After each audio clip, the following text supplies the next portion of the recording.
موزەخانەیە ژنان ئابۆنێ مژارن بتەنێ هونەرە. ئەف پێشانگە ستران، هەلبەست و شێوەکاری بە پەیامێکی ڤەگرێ دەدە.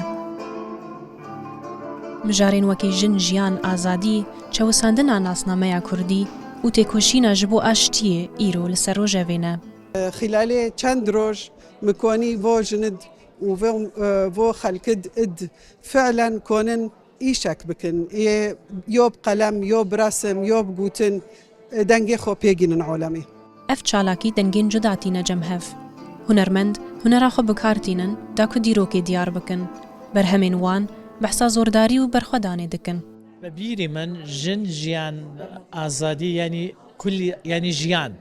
چون ژیانی ئەسڵی بەشەر لە ژن ڕادێ ژن ژیان دەدا بە ئینسان ئێمە لە کوردی سۆرانی بە ژن دەڵێن ئافرەت ینی کەسێک کە ئافرین بێسلا منداڵ بە دنیا دێنێ ژیان بە دنیا دێنێ ئەو بێسلا ژن ژیان ئازادی بۆ ئێمە ینی هەموو شتێک ئەم کە ڕسام ئەمکانن وێ ئێشەکێ بەئەلوانێ خۆ و لەوحاتەدا ئەمکانن وێ تشتی دەبێ لتشتير الرجعة أو لحر شار بارشاية كردستان أمكانهم بشكل كي يعني رند بملات جينا بألوانه خا وبأم تجسيد كان وين إيش أكيد بلوحاتنا أم بلن إنه عالم جيبي مني تشدبه.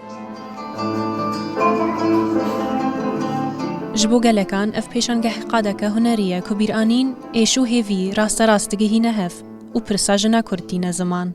لە دەرەژن هەریەکی قەلەم ژیراکردنە ڕێشی ڕاکردنە و چەک ژیراکردنە و ئەم سپاسیا فراون موزیام دکن ji ber ê jinayê û alîkariya jina jî kir û karê min jî ez dibêjim ser yani pirsa jina didim keziye îşeka jinayê îşeka millet hemiye.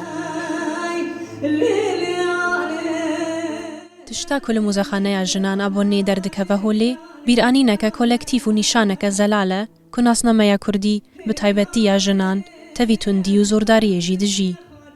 Meydost Rûdaw, Almanya.